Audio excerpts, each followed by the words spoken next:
লাইফের tour journey জিনিসটা আমার এতই বেশি ভালো লাগে, সেই জন্য কিন্তু প্রতি মাসে একবার হলে আমি কোথাও না কোথাও কিন্তু ট্যুর দিতে বা ঘুরতে চলে যাই। তো আজকে যাচ্ছি ঢাকাতে। রাজধানী ঢাকার ব্যস্ততম শহর আমার অনেক বেশি ভালো লাগে।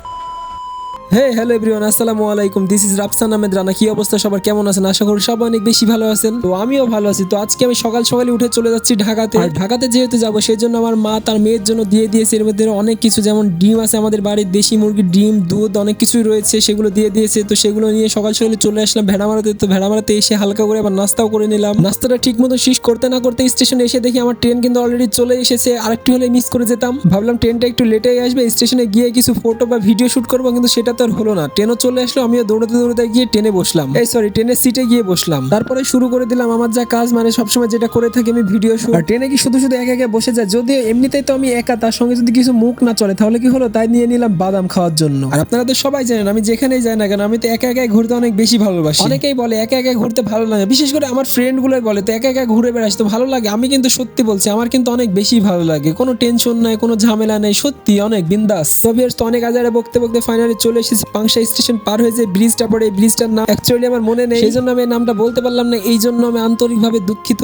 আর ভাইরে, মধুমাতি এক্সপ্রেস ট্রেনের ভিতরে ফ্যানের কথা কি বলবো, ফ্যান শুধু লাগানোই আছে কিন্তু কোনো হাওয়া লাগে না। এখন অনেকেই বলবে ট্রেনে চড়লে তো ফ্যানের প্রয়োজন, এমনিতেই তো সুন্দর বাতাস লাগে, হ্যাঁ, কিন্তু স্টেশনে যখন থেমে থাকে তো তখন অনেকেই বিরক্ত লাগে মানুষজনের। সমস্যা নেই, বিরক্ত লাগলে কিন্তু অনেক ভালো লাগে, কারণ জানলার পাশে বসলে অনেক সুন্দর সুন্দর পরিবেশ দেখা যায় আমাদের সবুজ শ্যামল বাংলাদেশের। সেই জন্য এই ট্রেনের জার্নিটা বেছে নিয়েছি, এটা অনেক রোমাঞ্চকর। তো ট্রেনের জার্নি আপনাদের কাছে কেমন লাগে অবশ্যই তা কমেন্টস বক্সে জানাবেন, আমাকে জানিয়ে যাবেন কিন্তু অবশ্যই। আর এর মাঝে কিন্তু অনেক বকতে বকতে ফাইনালি কিন্তু চলে এসেছি পদ্মা সেতুর কাছে। সামনে কয়েকটি স্টেশন পরে কিন্তু আমরা পদ্মা সেতু পেয়েই যাব। আসলে ঘোরাঘুরি করে একটা নেশা, এই নেশা সবার মধ্যে থাকে না, আর যার ভিতরে থাকে সে কিন্তু কখনোই বাসায় বসে থাকতে পারে না। যেমন আমার এই ঘুরে বেড়ানোর নেশাটা অনেক। এরই মাঝে আমার সামনে সিটের এক আপু হাত বার করে রিলস ভিডিও বানাচ্ছিল। হায় রে, দেশে এখন এগুলো কি চলে, সব কমন হয়ে গেছে। তো সে আপু রিলস বানানো দেখে তো আমার আবার স্পিড খেতে মন চাইলো, তাই একটা স্পিডও খেয়ে নিলাম। বিশ্বাস করেন ভাই, এত সুন্দর একটা প্লেসে বসে এত সুন্দর একটা পরিবেশ দেখলে মনটা সত্যি একদম মুগ্ধ হয়ে যায়। আর যারা ভ্রমণ প্রেয়সী মানুষ আছে তারা তো জানে ভ্রমণ করতে কেমন লাগে। এরই মাঝে কিন্তু ভ্রমণের কথা বলতে বলতে চলে এসেছি পদ্মা স্টেশন। আর এই স্টেশনগুলো কিন্তু সম্পূর্ণ নতুন, আপনারা দেখতেই পাচ্ছেন, কিন্তু একদমই ফাঁকা। অন্যান্য স্টেশনে যেমন মানুষের সমাগম সবসময় দেখা যায়, এখানে কিন্তু তেমন বলতে কিছুই নেই। এর মাঝে কিন্তু পদ্মা সেতু আমরা চলে এসেছি, আপনারা দেখতেই পাচ্ছেন। আসলে পদ্মা সেতুতে ট্রেনে ভ্রমণ করতে যেমন সুন্দর লাগে, পদ্মা সেতুর উপর থেকে কিন্তু পরিবেশটা দেখতে কিন্তু অনেক বেশি ভালো লাগে। আপনারা যারা পদ্মা সেতুতে ট্রেনে ভ্রমণ করছেন তারা তো জানেই কেমন,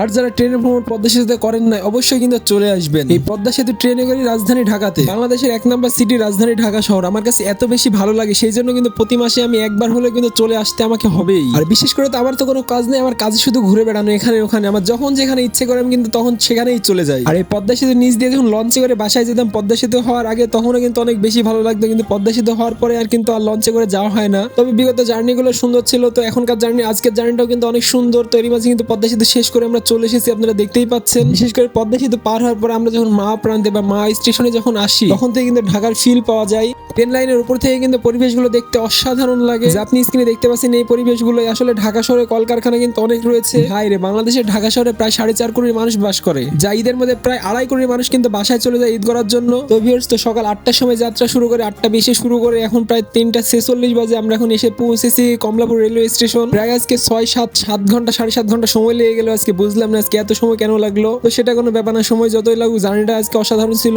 এখন আমি বর্তমানে রয়েছি কমলাপুর রেল স্টেশনে প্ল্যাটফর্মে বসে, কারণ স্টেশন একদম ফাঁকা হবে, তারপরে কিন্তু বের হবো। ভিড়ের মধ্যে বের হতে আমার একদমই ভালো লাগে না। সো গাইজ, তো পরবর্তী ভিডিওতে দেখবেন ঢাকা জিয়া পার্ক সম্পর্কে সমস্ত তথ্য, এবং পুরো পার্কটা আমি ঘুরবো এবং ঘুরে আপনাদেরকে দেখাবো সেই জিয়া পার্ক বা চন্দ্রিমা উদ্যান বলে আপনারা যেটা চিনে থাকেন। তো ইউটিউব থেকে যারা দেখছেন অবশ্যই চ্যানেলটি সাবস্ক্রাইব করবেন, আর ফেসবুক থেকে যারা দেখছেন অবশ্যই পেজটি ফলো করবেন। তো আজকের মতন আমি রাফসান রানা বিদায় নিচ্ছি, দেখা হচ্ছে পরবর্তী ভিডিওতে। সে পর্যন্ত সবাই ভালো থাকুন, সুস্থ থাকুন, আল্লাহ হাফেজ, টাটা, বাই বাই, আসসালামু আলাইকুম।